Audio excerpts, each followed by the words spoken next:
Uniform आणि secular civil कोडमध्ये नेमका काय फरक आहे आणि त्याची अंमलबजावणी कशी व्हावी या संदर्भात कायदेतज्ञांनी नेमकं काय मत मांडलेलं आहे पाहूयात.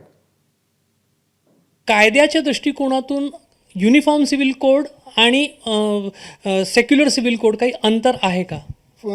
यामध्ये फार काही अंतर राहणार नाही. संसदच ते करू शकतं आणि न्यायालय कुठलेही निर्देश देऊ शकत नाही असं वारंवार न्यायालयाने सर्वोच्च न्यायालयाने अधोरेखित केले आहे.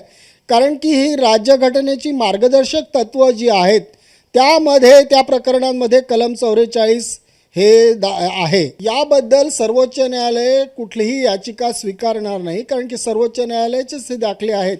त्यामुळे अशा याचिका जरी आल्या तरी त्या खारिज होण्यास पात्र राहतील. आत्ता आपले कायदे हे धर्माधिष्ठित असल्यामुळे आणि प्रत्येक धर्माच्या प्रथा परंपरांनुसार ते कायदे बनलेले असल्यामुळे कुठेतरी ते कम्युनल आहेत का, आणि त्याला रिप्लेस करून खऱ्या अर्थी सेक्युलर म्हणजे जिथे सर्व नागरिकांना समान कायदा लागू होईल, त्या निमित्ताने सर्व नागरिकांसाठी समान अधिकार तयार होतील, अशा पद्धतीचा एक कॉमन सिव्हिल कोड, एक युनिफॉर्म सिव्हिल कोड आणला गेला पाहिजे.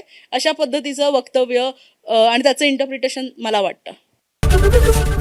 एबीपी माझा, उघडा डोळे बघा नीट.